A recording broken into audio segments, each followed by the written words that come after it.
Jangan lupa like video ini dan subscribe channel YouTube ini. Selamat menyaksikan.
If you've had surgery, you might remember starting to count backwards from 10, 9, 8, and then waking up with the surgery already over before you even got to 5. And it might seem like you were asleep, but you weren't. You were under anesthesia, which is much more complicated. You were unconscious, but you also couldn't move, form memories, or hopefully feel pain. Without being able to block all those processes at once, many surgeries would be way too traumatic to perform. Ancient medical texts from Egypt, Asia, and the Middle East all describe early anesthetics containing things like opium poppy, mandrake fruit, and alcohol. Today, anesthesiologists often combine regional, inhalational, and intravenous agents to get the right balance for a surgery. Regional anesthesia blocks pain signals from a specific part of the body from getting to the brain. Pain and other messages travel through the nervous system as electrical impulses. Regional anesthetics work by setting up an electrical barricade. They bind to the proteins in neurons' cell membranes that let charged particles in and out and lock out positively charged particles. One compound that does this is cocaine, whose pain-killing effects were discovered by accident when an ophthalmology intern got some on his tongue. It's still occasionally used as an anesthetic, but many of the more common regional anesthetics have a similar chemical structure and work the same way. But for major surgeries where you need to be unconscious, you'll want something that acts on the entire nervous system, including the brain. That's what inhalational anesthetics do. In Western medicine, diethyl ether was the first common one. It was best known as a recreational drug until doctors started to realize that people sometimes didn't notice injuries they received under the influence. In the 1840s, they started sedating patients with ether during dental extractions and surgeries. Nitrous oxide became popular in the decades that followed and is still used today, although ether derivatives like sevoflurane are more common. Inhalational anesthesia is usually supplemented with intravenous anesthesia, which was developed in the 1870s. Common intravenous agents include sedatives like propofol, which induce unconsciousness, and opioids like fentanyl, which reduce pain. These general anesthetics also seem to work by affecting electrical signals in the nervous system. Normally, the brain's electrical signals are a chaotic chorus as different parts of the brain communicate with each other. That connectivity keeps you awake and aware. But as someone becomes anesthetized, those signals become calmer and more organized, suggesting that different parts of the brain aren't talking to each other anymore. There's a lot we still don't know about exactly how this happens. Several common anesthetics bind to the GABA-A receptor in the brain's neurons. They hold the gateway open, letting negatively charged particles flow into the cell. Negative charge builds up and acts like a logjam, keeping the neuron from transmitting electrical signals. The nervous system has lots of these gated channels, controlling pathways for movement, memory, and consciousness. Most anesthetics probably act on more than one, and they don't act on just the nervous system. Many anesthetics also affect the heart, lungs, and other vital organs. Just like early anesthetics, which included familiar poisons like hemlock and aconite, modern drugs can have serious side effects. So an anesthesiologist has to mix just the right balance of drugs to create all the features of anesthesia, while carefully monitoring the patient's vital signs and adjusting the drug mixture as needed. Anesthesia is complicated, but figuring out how to use it allowed for the development of new and better surgical techniques. Surgeons could learn how to routinely and safely perform C-sections, reopen blocked arteries, replace damaged livers and kidneys, and many other life-saving operations. And each year, new anesthesia techniques are developed that will ensure more and more patients survive the trauma of surgery.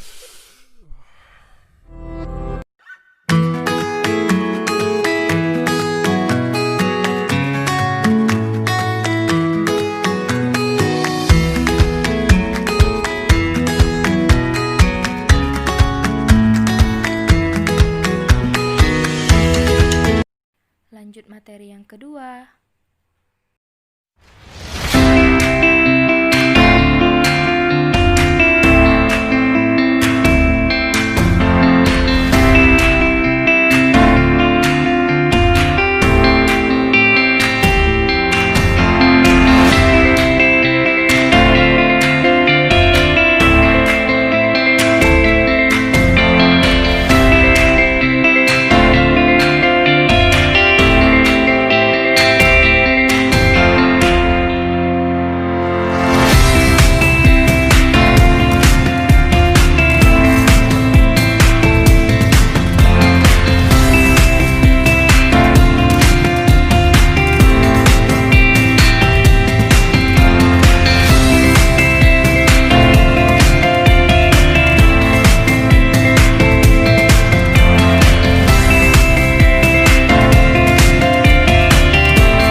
In this lecture, I'm going to talk about antidepressants, so let's get right into it.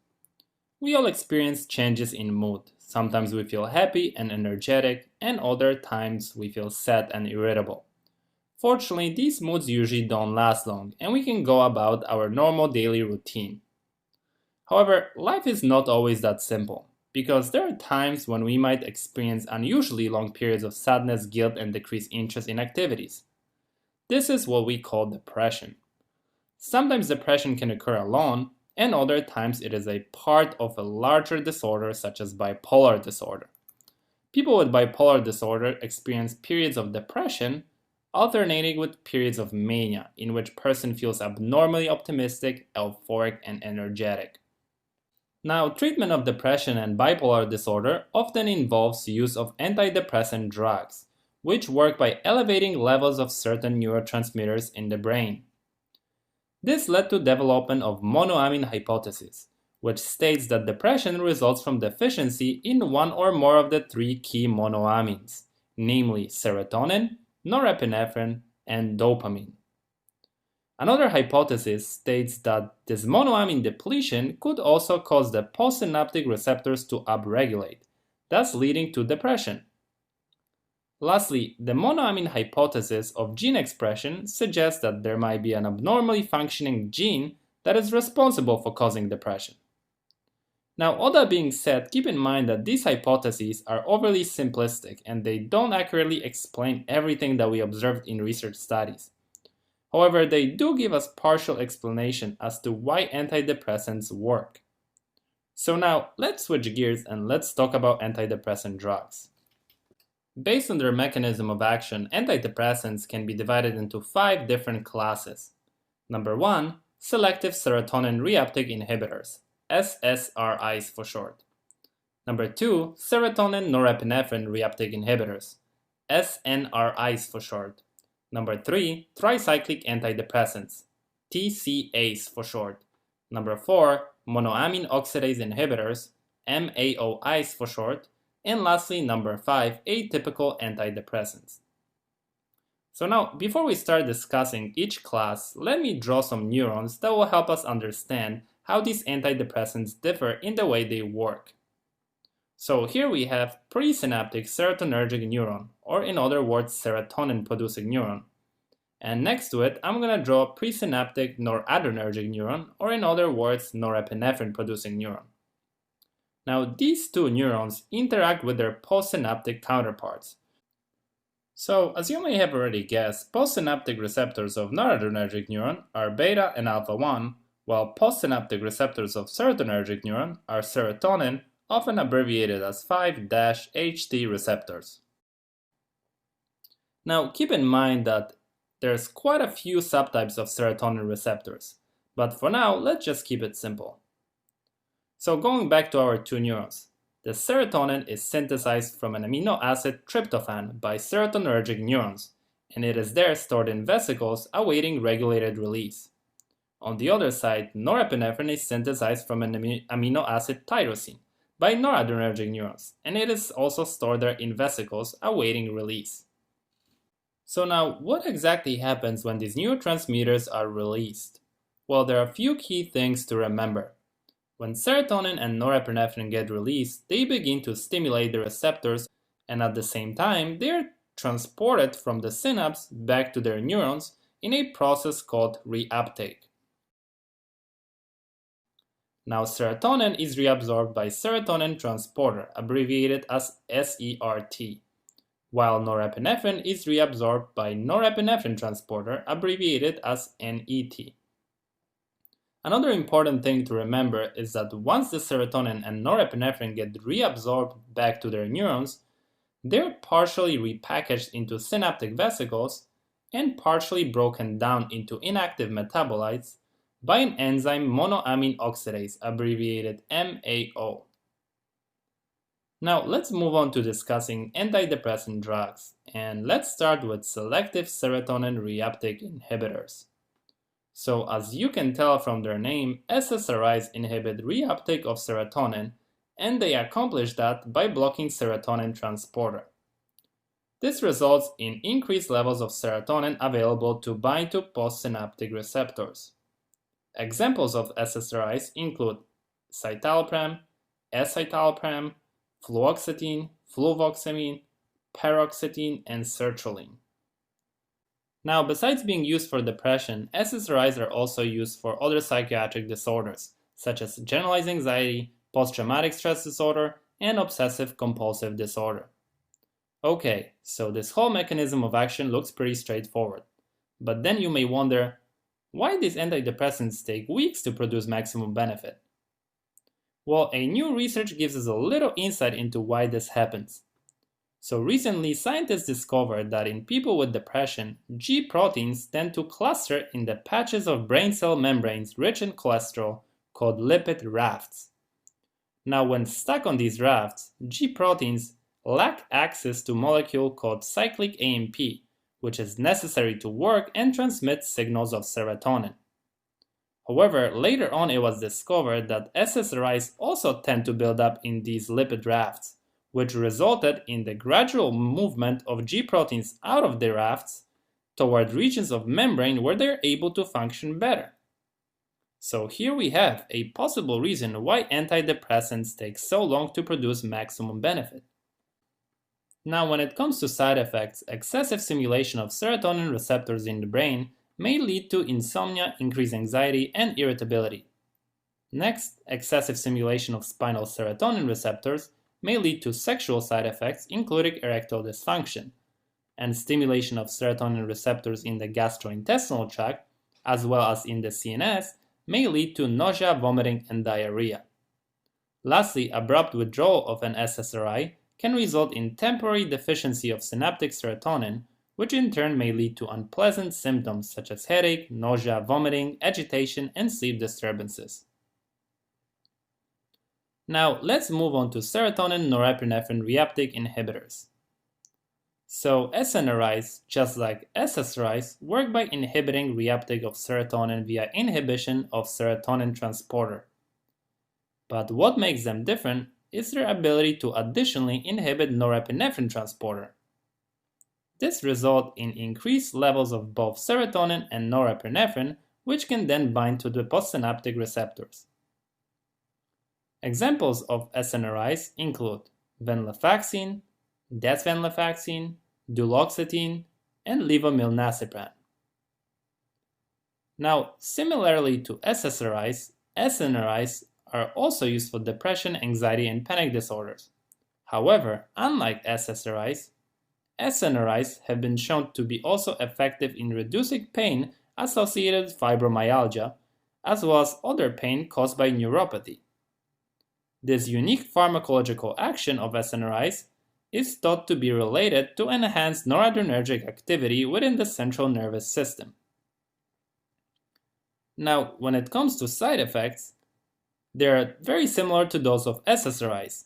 However, because of additional noradrenergic activity, SNRIs may increase blood pressure and heart rate. Now, let's move on to tricyclic antidepressants. So, this class of antidepressants was named after their core chemical structure, which contains 3 rings connected together.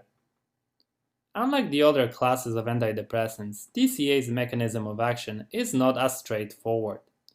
So, just like SNRIs, TCAs were found to primarily inhibit reuptake of both serotonin and norepinephrine by blocking both of their transporters. However, different tricyclic agents do this with different level of selectivity. In other words, some TCAs, such as desipramine, are more selective inhibitors of norepinephrine transporter than serotonin transporter. Furthermore, TCAs also block many other receptors, such as alpha receptors, histamine receptors, and muscarinic receptors. However, blockade of these other receptors is thought to be responsible for their side effects more than their antidepressant activity. Examples of TCAs include amitriptyline, amoxapine, clomipramine, desipramine, doxepine, imipramine, meprotylene, nortriptyline, and protriptyline. Now, TCAs are mainly used for depression. However, due to their broad mechanism of action, they also prove to be beneficial in treatment of other medical problems. For example, amitriptyline and nortriptyline have been used for migraine prevention as well as treatment of neuropathic pain. On the other hand, TCAs such as doxepin have been used for insomnia. Now, when it comes to side effects, inhibition of alpha receptors leads to orthostatic hypotension and dizziness. Inhibition of histamine receptors leads to sedation, and inhibition of muscarinic receptors leads to anticholinergic effects, such as blurred vision, dry mouth, constipation, and urinary retention. Lastly, TCAs block cardiac sodium channels and produce effects similar to antiarrhythmic agents such as quinidine. This ultimately can lead to cardiac conduction abnormalities. Now, let's move on to monoamine oxidase inhibitors. So, monoamine oxidase is a mitochondrial enzyme that degrades monoamines such as serotonin and norepinephrine. MAO exists in two subtypes, A and B, which are differently distributed in tissues such as brain, gut, and liver.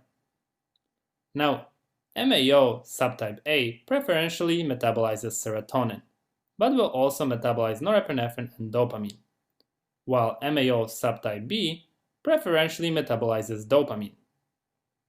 This is why the inhibition of MAO subtype A is thought to be responsible for antidepressant effects of majority of MAOIs. So the primary mechanism of action is pretty straightforward. MAOIs inhibit the activity of MAO enzymes, preventing breakdown of monoamine neurotransmitters, ultimately increasing their availability. Now, examples of MAOIs include isocarboxazid, phenelzine, and tranylcypromine, which are all irreversible inhibitors of both MAO subtype A and MAO subtype B, which in turn makes them effective for treatment of depression. Another example of MAOI, which is a bit different from the rest, is selegiline, which is a selective inhibitor of MAO subtype B, and therefore has been shown to be effective in reducing symptoms of Parkinson's disease, which results from depletion of dopamine. So now, on the surface, it seems like MAOIs could be a good choice for the first or the second line antidepressant. However, in practice, they are usually a very last choice. And the reason is that MAOIs show not only high incidence of drug-drug interactions, but also drug-food interactions.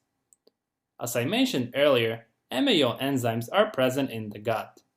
There, they play an important role in breakdown of monoamines ingested in food. The problem arises when inhibited MAO enzymes can't metabolize tyramine, which is contained in foods that have been aged or fermented. Now, built-up tyramine is taken up into the synaptic nerve terminals, where it acts as a catecholamine-releasing agent. The release of large amount of catecholamines caused by tyramine leads to hypertensive crisis and potentially a stroke. This is why patients that are prescribed MAOIs due to lack of other options must be educated about avoiding tyramine-rich foods. Okay, so now finally we can move on to atypical antidepressants. This class includes agents that have actions at several different sites and thus don't exactly fit into the other classes. Examples of atypical antidepressants include bupropion, mirtazapine, trazodone, nefazodone, vilazodone, and vortioxetine. Now, each of these drugs has a little different mechanism of action. So, bupropion is a weak norepinephrine and dopamine reuptake inhibitor. Besides being used for depression, bupropion was found to be effective in reducing nicotine cravings and withdrawal symptoms. Next, mirtazapine is an alpha-2 receptor antagonist. So by blocking presynaptic alpha-2 receptors, mirtazapine increases noradrenergic and serotonergic neurotransmission. Additionally, mirtazapine is thought to have some postsynaptic serotonin receptor blocking activity, as well as antihistaminic activity, which explains its sedating effects. Next, we have trazodone and nefazodone. Their therapeutic effect is thought to be related to their ability to inhibit reuptake of serotonin, as well as block postsynaptic serotonin receptors of subtype 2A, which are the bad serotonin receptors. Activation of these serotonin 2A receptors is thought to contribute to depression. Additionally, both of these agents antagonize histaminic H1 and adrenergic alpha-1 receptors, which may account for their sedative effects. Next, we have vilazodone, which has similar sounding name to trazodone and nefazodone, but again it has its own unique mechanism of action. So vilazodone is a serotonin partial agonist reuptake inhibitor, meaning it partially stimulates serotonin receptors and it inhibits reuptake of serotonin.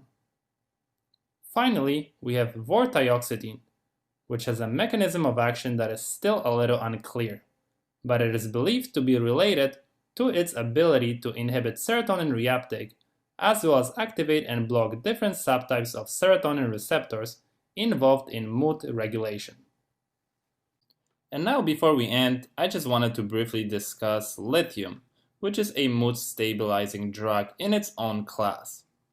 Lithium has been used in medicine for a very long time, initially for depression, but currently for bipolar disorders.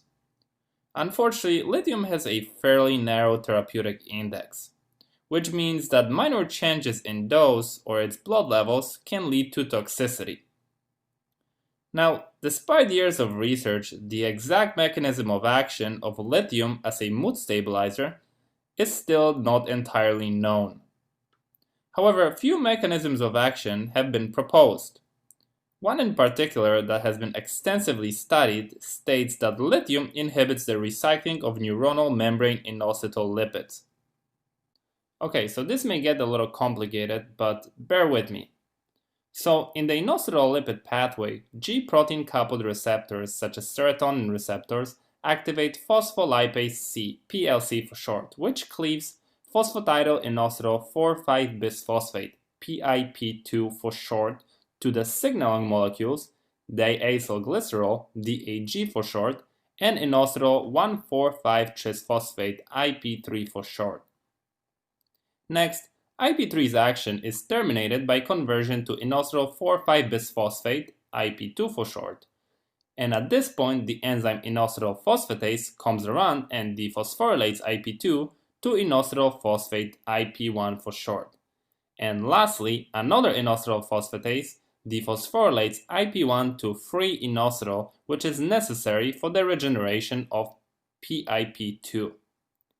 So now, what lithium does is it inhibits both inositol phosphatase enzymes, and thus decreases cellular responses to neurotransmitters that are linked to the second messenger system. Now, lithium also was found to inhibit glycogen synthase kinase 3, GSK3 for short, mimicking the Wnt protein signaling pathway. So basically, we have these Wnt proteins, which are secreted glycoproteins acting as a signaling molecules. When they bind to receptors of the so-called frizzled family, they induce certain reactions which ultimately result in inhibition of GSK3. Now, GSK3 regulates critical processes such as axon remodeling, synapse formation, plasticity, and neurogenesis. What the research has found, though, is that the abnormal activation of GSK3 seems to be associated with several neurological and psychiatric disorders, such as bipolar disorder. So, because lithium inhibits GSK3 directly and non-directly, it's likely that this particular mechanism contributes to its therapeutic effect. Unfortunately, this doesn't end here. Lithium brings about changes in all of the major neurotransmitter systems in the brain. And I think at this point you had enough, so we're not gonna dig further. And with that, I wanted to thank you for watching. I hope you enjoyed this video, and as always, stay tuned for more.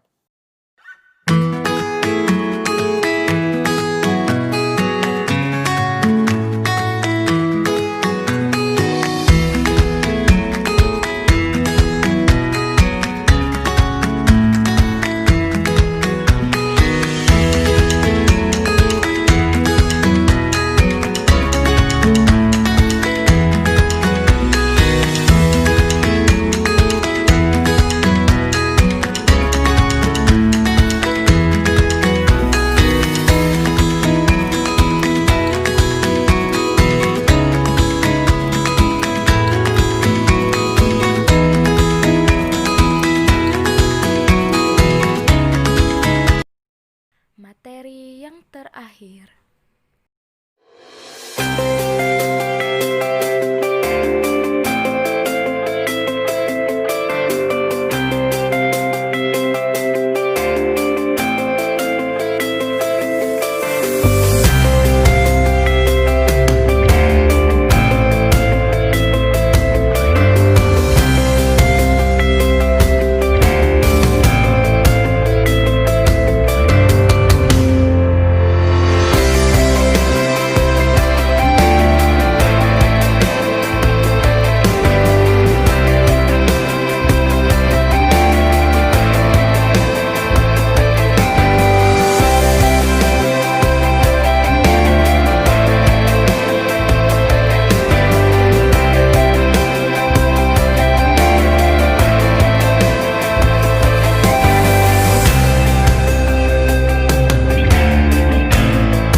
In this video, I want to talk about nervous system. So our nervous system is a complex network that coordinates our body's voluntary and involuntary actions and transmits signals between different parts of the body. It is divided into two anatomical divisions: the central nervous system, CNS, which consists of the brain and the spinal cord, and the peripheral nervous system, PNS, which consists of all the nerves and neurons outside of the central nervous system. Now, if we were to look at the cross-section of the spinal cord, we would find there are three types of neurons that are of importance to us. Number one, afferent neurons, which carry signals to the CNS from sensory receptors in peripheral tissues. Number two, efferent neurons that carry signals from the CNS to the effector organs such as muscle. And number three, interneurons, which are located in between afferent and efferent neurons and integrate information that flows between the two. So, for example, if you touched a hot object, sensory receptors located in your fingers would immediately initiate a signal that would travel through afferent neurons to the spinal cord, and then from there, a response signal would be initiated and would travel from the spinal cord through efferent neurons to the muscles in your hand, which would result in reflexive withdrawal of the hand. And all this would happen in just a fraction of a millisecond. Now let's take a closer look at the functions of sympathetic and parasympathetic system. So I'm going to draw sympathetic division on the left side and parasympathetic division on the right side. But first, let's quickly talk about the types of neurons that we find in both of these divisions.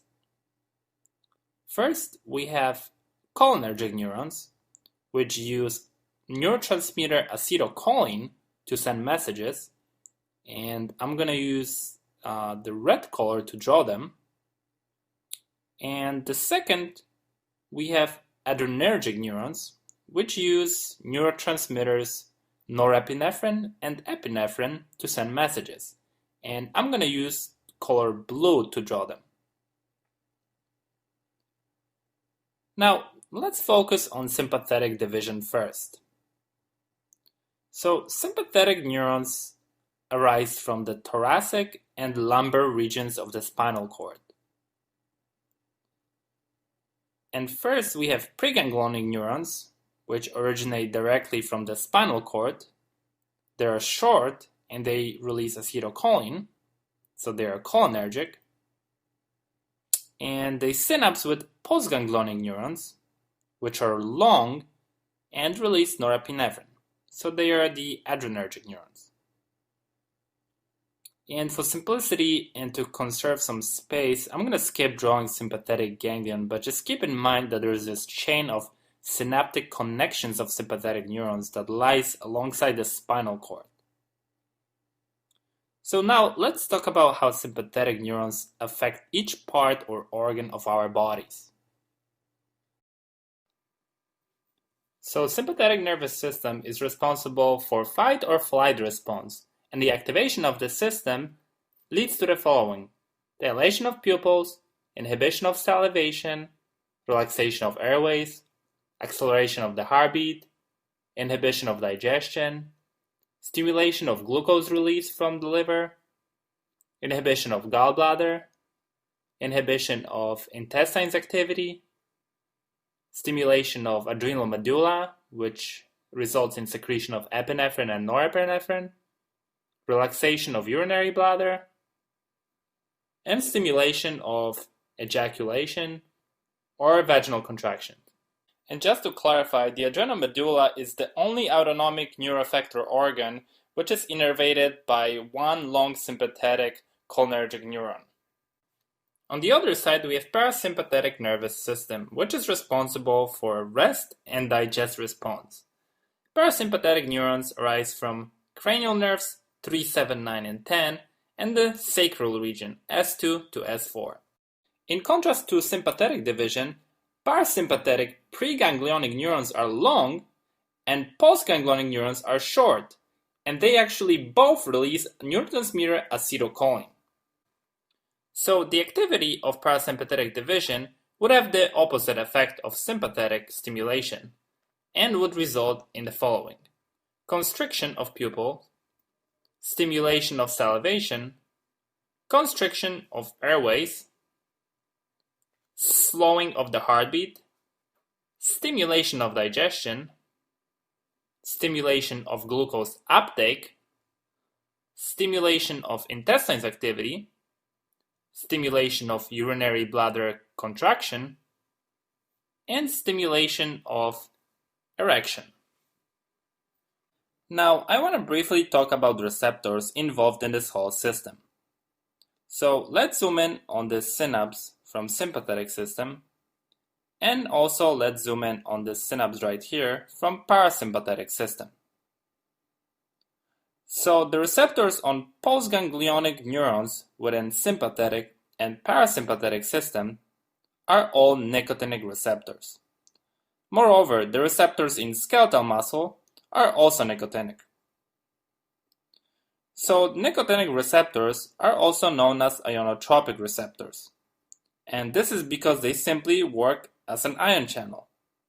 So for example, when neurotransmitters such as acetylcholine binds to such channel, it causes it to open up, allowing passage of ions such as sodium, which eventually leads to an action potential. On the other hand, all the receptors on the effector organs that are receiving signal from sympathetic neurons are called adrenergic receptors, and the ones that are receiving signal from parasympathetic neurons are called muscarinic receptors. So for example, if we zoom in at this area right here, where the very ends of these postganglionic neurons meet the smooth muscle cell of the eye, the sympathetic adrenergic neuron would stimulate adrenergic receptors, leading to pupil dilation, and the parasympathetic cholinergic neuron would stimulate muscarinic receptors, leading to pupil constriction. Now, adrenergic and muscarinic receptors are of type known as metabotropic receptors. And unlike the ionotropic receptors, the metabotropic ones are all linked to G protein that acts via intracellular second messengers. And this is discussed in more details in pharmacodynamics video, so blood vessels in skeletal muscle. Now, cholinergic neurotransmission can be broken down into 6 major steps. In the first step, choline molecule is transported into the neuron by energy and sodium-dependent transport system. Once inside, choline reacts with acetyl coenzyme A to form acetylcholine. The enzyme responsible for catalyzing this reaction is choline acetyltransferase. In the second step, acetylcholine gets transported into presynaptic vesicle where it's protected from degradation. In the third step, the action potential causes the voltage-sensitive calcium channels to open, thus allowing calcium to enter the axon. This in turn leads to the fusion of the vesicle with the membrane and release of the acetylcholine from the terminal. In the fourth step, acetylcholine binds to postsynaptic receptor, which leads to cholinergic response. Acetylcholine also binds to presynaptic receptors and inhibits the release of more acetylcholine. This serves as a negative feedback loop. In the fifth step, the enzyme called acetylcholinesterase terminates acetylcholine function at the synaptic cleft by breaking it down to acetate and choline. And finally, in the sixth step, the free choline is taken up again by the presynaptic neuron and the whole cycle gets repeated. Now let's talk about the receptors in more details. There are two types of cholinergic receptors. First, there are muscarinic receptors, and the second are the nicotinic receptors. And as you can probably tell from their names, muscarinic receptors have high affinity for muscarine, and nicotinic receptors have high affinity for nicotine. Now, there are 5 distinct subtypes of muscarinic receptors, known as M1, M2, M3, M4, and M5. Out of these, the first 3, M1, 2, and 3, have been functionally defined, therefore we generally focus just on them. As far as their location, besides being found on neurons, M1 receptors are located in gastric glands, M2 receptors are located on cardiac cells, and M3 receptors are found in numerous places on smooth muscle in the eye, lungs, digestive tract, as well as exocrine glands such as sweat and salivary. Now, as you may remember, muscarinic receptors are members of the G protein coupled receptors. You may also recall that there are different types of G protein. So the receptors M1 and M3 are coupled to G protein of type GQ. As a quick reminder, stimulation of GQ leads to increase in intracellular levels of calcium. This is important to remember because increasing intracellular calcium content can trigger processes such as contraction, secretions, and neurotransmission. On the other hand, M2 receptors are coupled to G protein of type GI, and stimulation of GI can lead to opening of potassium channels, which in turn causes hyperpolarization and reduction of heart rate. Now let's talk about the second major type of cholinergic receptors, which are the nicotinic receptors. Nicotinic receptors are ligand-gated ion channels. Now when acetylcholine binds to them, these receptors will undergo conformational change that allows sodium ions to flow into the cells. There are 2 types of nicotinic receptors.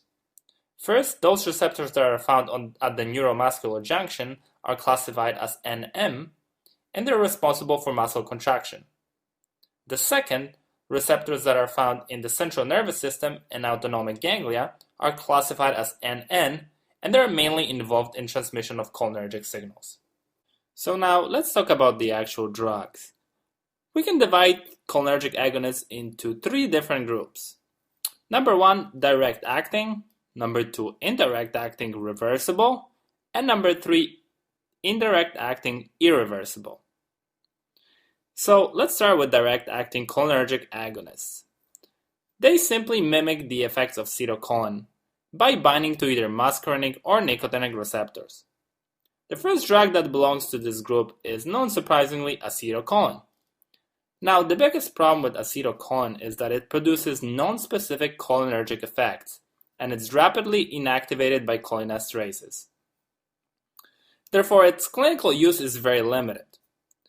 In general, when administered intravenously, acetylcholine decreases cardiac output and heart rate, decreases blood pressure, and increases GI activity.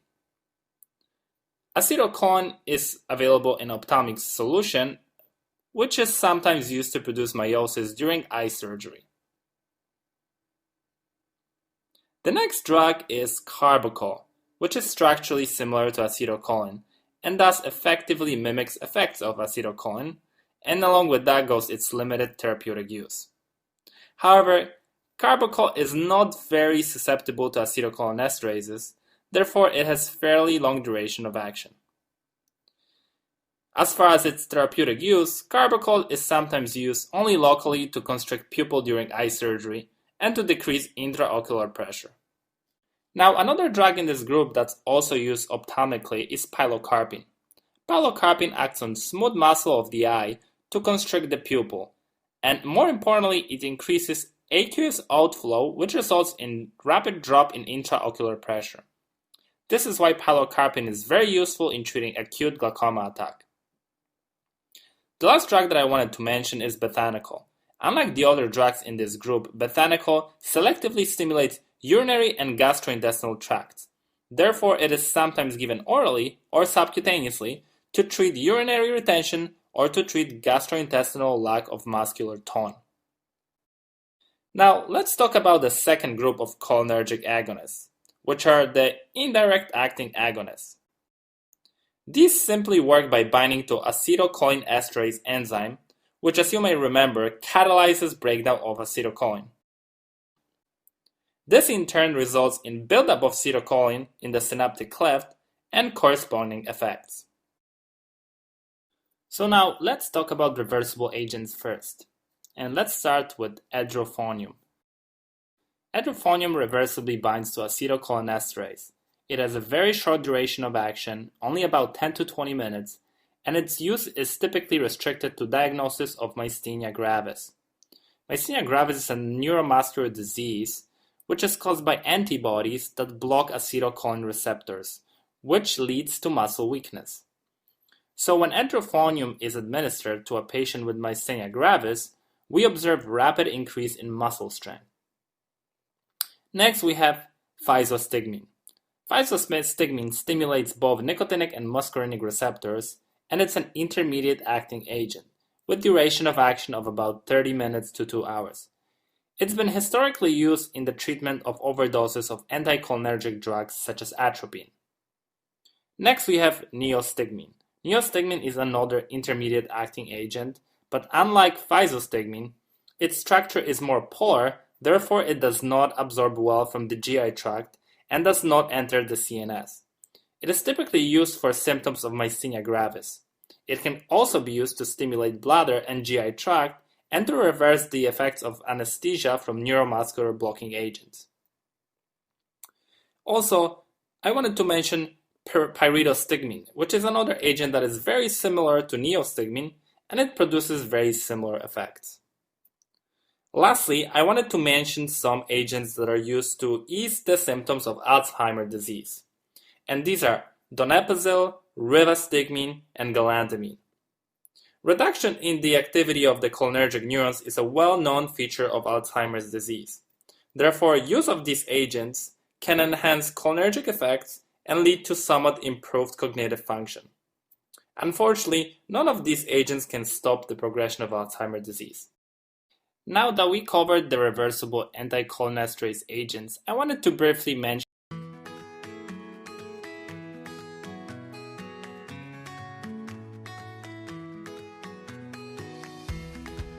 Terima kasih sudah menonton video ini. Semoga bermanfaat. Jangan lupa like, subscribe, dan share video ini.